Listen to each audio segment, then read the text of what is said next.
Imagine a world where kings and queens, scholars and warriors, decided to rise up to defend their land and their people.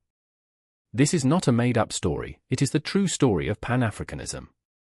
Pan-Africanism is the idea that all the peoples of Africa and those who come from Africa, even if they live far away, are united by a common history and a future to build together.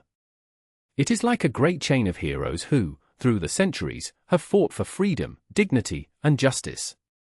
We are going to discover these heroes, their struggles, and their victories, using precious texts from the Alkebulan Academy Library.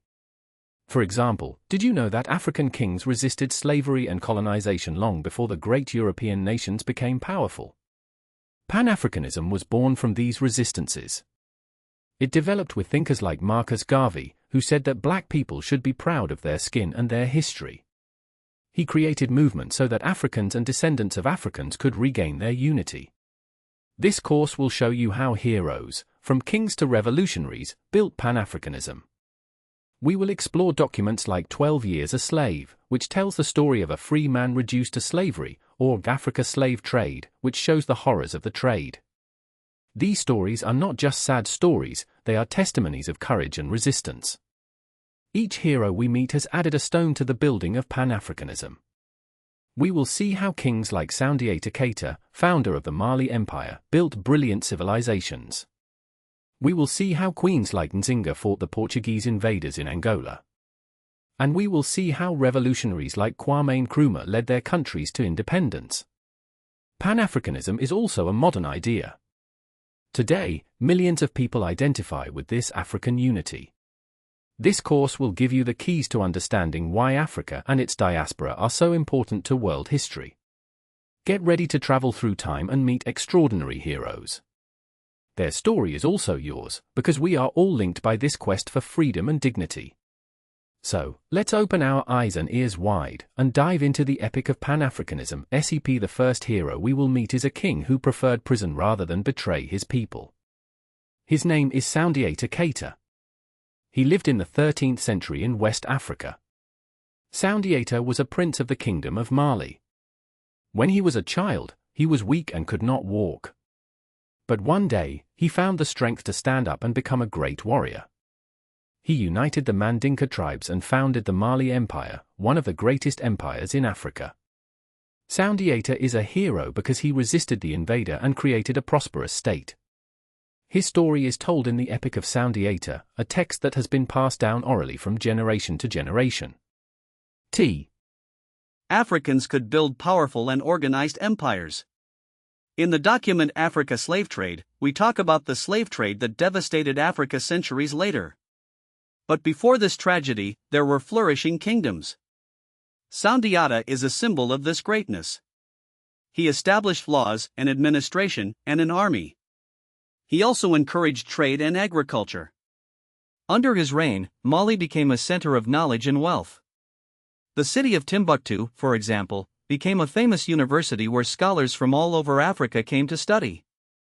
Soundiata is a hero of Pan-Africanism because he embodies pride and resistance. He reminds us that Africa has a rich and glorious history. His fight for unity is a model for all who believe in African solidarity. In the document 12 Years a Slave, we see how a free man, Solomon Northup, was kidnapped and sold into slavery. This story shows the cruelty of slavery, but also the resilience of Africans. Soundiata, on the other hand, lived before this time of suffering. He showed that Africa could be strong and independent. His legacy is a source of inspiration for Pan-Africanists today. They want to regain this lost unity and pride. Soundiata teaches us that unity is strength. By uniting peoples, we can overcome the greatest difficulties. This is the first message of Pan-Africanism: unity is the key to freedom. Soundiata Keita is therefore a founding hero. His story shows us that Africa has always had courageous leaders. And it is on this basis that Pan-Africanism was built. The second hero we will discover is a warrior queen, Nzinga.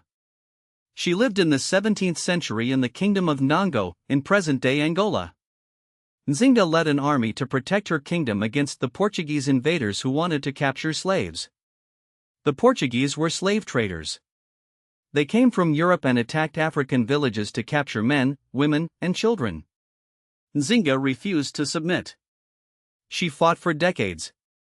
She used diplomacy and war to defend her people. In the document Africa Slave Trade, we can read how African kingdoms resisted the slave trade. Nzinga is a perfect example of this resistance. She signed treaties with the Portuguese, but she always betrayed them to protect her people. She even used women soldiers in her army. Nzinga is a heroine of Pan-Africanism because she showed that African women could be powerful leaders. She refused to be treated as inferior. When she met the Portuguese governor, she refused to sit on a mat on the floor, because that meant she was inferior. She had one of her servants sit on the mat and sat on her, to be at the same height as the governor. This is a gesture of defiance and dignity. Nzinga fought all her life for the independence of her kingdom. She also offered refuge to fugitive slaves. Us that freedom is not given, it is conquered. She used all the weapons at her disposal: war, diplomacy, cunning. She even negotiated with the Dutch to get their help against the Portuguese. Nzinga is an emblematic figure of African resistance. In the document 12 Years a Slave, we see how slavery broke lives. But Nzinga, on the other hand, prevented her people from being enslaved. She protected her kingdom. Her struggle is an example for all Pan-Africanists. They want Africa to regain its sovereignty and dignity. Nzinga is a symbol of this struggle. She teaches us that we must fight for what we believe in. She showed that even against a more powerful enemy, one can resist. Her legacy is alive today. African women leaders draw inspiration from her example. Nzinga is a heroine who marked the history of Pan-Africanism. Her courage and determination are a source of inspiration for all those who fight for justice. The third hero is a thinker and a revolutionary, Marcus Garvey. He was born in Jamaica in 1887, but his message touched the entire African diaspora. Garvey founded the Universal Negro Improvement Association, UNIA, an organization that wanted to unite all black people in the world. He said that black people should be proud of their race and their history. He encouraged black people to return to Africa to build a strong nation. Garvey created businesses, newspapers, and even a shipping company, the Black Star Line, to transport black people to Africa. His message was powerful: Africa for Africans. He inspired millions of people. Garvey is a hero of Pan-Africanism because he gave a voice to the oppressed. He denounced injustice and racism. He said that black people should take charge of themselves and not rely on others. In the document African American Poetry, we find poems that express black pride and the quest for freedom. Garvey embodied this pride. He organized parades and mass rallies. He wore royal clothes to show that black people had royalty and history. Garvey was criticized and even imprisoned by the American government, but his message endured. He influenced leaders like Kwame Nkrumah, who led Ghana to independence, and Nkrumah said that Garvey was his inspiration. Garvey also influenced the civil rights movement in the United States. Martin Luther King Jr. acknowledged Garvey's importance. Garvey showed that Pan-Africanism is not just an idea, it is a concrete movement. He wanted to create a united black nation. His dream was not realized in his lifetime, but he planted seeds that germinated later. Today, Pan-Africanism continues to draw inspiration from Garvey. Organizations like the African Union work for the unity of the continent. Garvey taught us that pride and unity are essential. He said, "We must free ourselves." The fourth hero is a scholar and a writer, Cheikh Anta Diop. He was born in Senegal. Diop was a historian and a scientist. He spent his life proving that ancient Egypt was a black African civilization. In his time, many people said that the Egyptians were white or Asian. Diop used scientific evidence, such as DNA analysis and the study of languages, to show that the Egyptians were black. He wrote a famous book, Nations Negazit Culture, which revolutionized African history. Diop is a hero of Pan-Africanism because he gave Africa back its place in world history. He showed that Egypt, with its pyramids and temples, was an African civilization. This changed the way Africans perceived themselves. Before Diop, many thought that Africa had no history. Diop proved the opposite. He said that Egypt was the cradle of civilization and that this civilization was black. In the document African American Poetry, we find poems that celebrate African heritage. Diop provided the historical evidence for this heritage. He also worked on linguistics, showing that African languages are related to ancient Egyptian. Diop was a pioneer. His work was criticized by some, but it was widely accepted by African historians. Today, we know that ancient Egypt was an African civilization.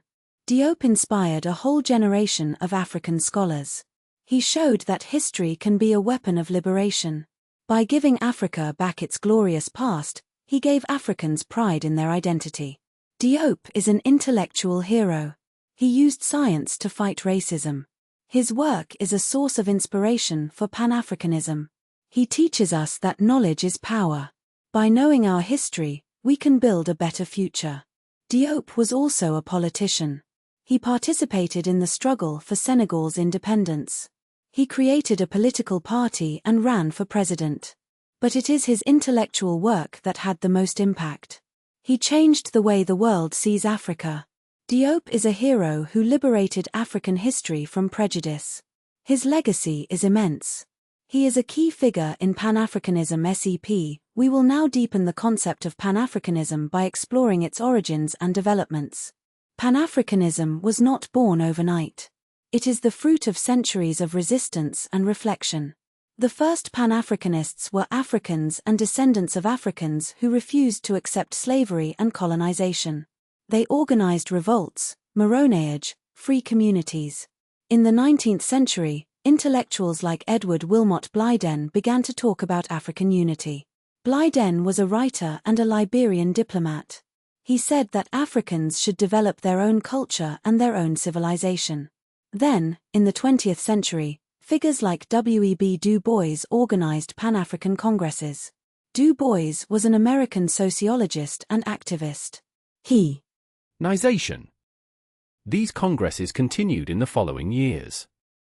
They laid the foundations of modern Pan-Africanism. Another key moment was the Bandung Conference. In this conference brought together countries from Asia and Africa to discuss decolonization and cooperation. It showed that countries of the Global South could unite. Then, in 1963, the Organization of African Unity, OAU, was created. It was founded by 32 African states.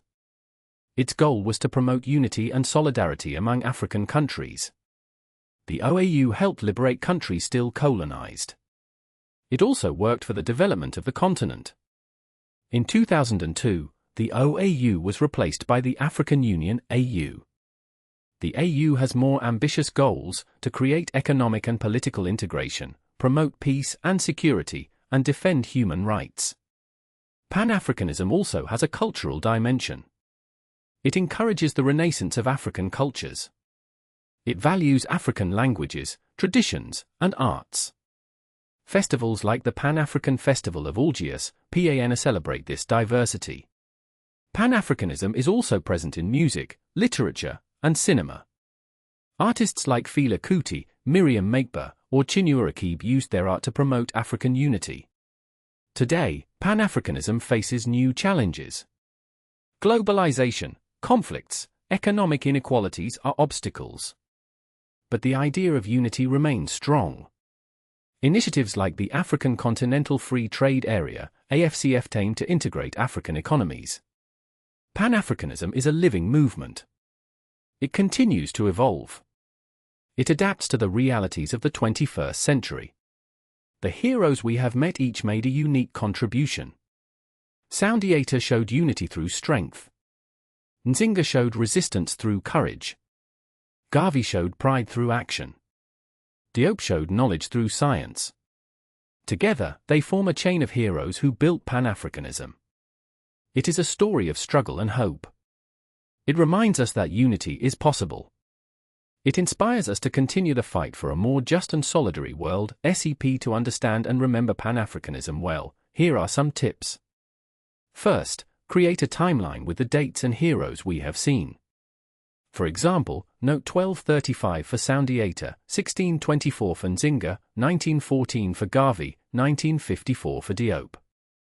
Then, draw a map of Africa and place the kingdoms and countries of these heroes. This will help you visualize their history. Next, use the storytelling technique. Tell the story of each hero out loud, as if you were a griot. This will help you memorize the details. Finally, make connections with the present. For example, look at the news about the African Union or listen to African music. This will make Pan-Africanism come alive. Don't forget to ask questions. Why did these heroes act this way? What would you have done in their place? B. Commentaries about the life of Marcus Garvey or about African kingdoms. An interesting film is The Black King, which talks about Garvey. You can also listen to Pan-African music, like the songs of Fela Kuti or Salif Keita. Finally, you can participate in events like Africa Day, on May 25th, which celebrates African unity. Ask yourself questions: how can Pan-Africanism help Africa today? What are the current challenges? How can you, at your level, contribute to unity and solidarity? Pan-Africanism is an adventure that continues. You can be an actor in it.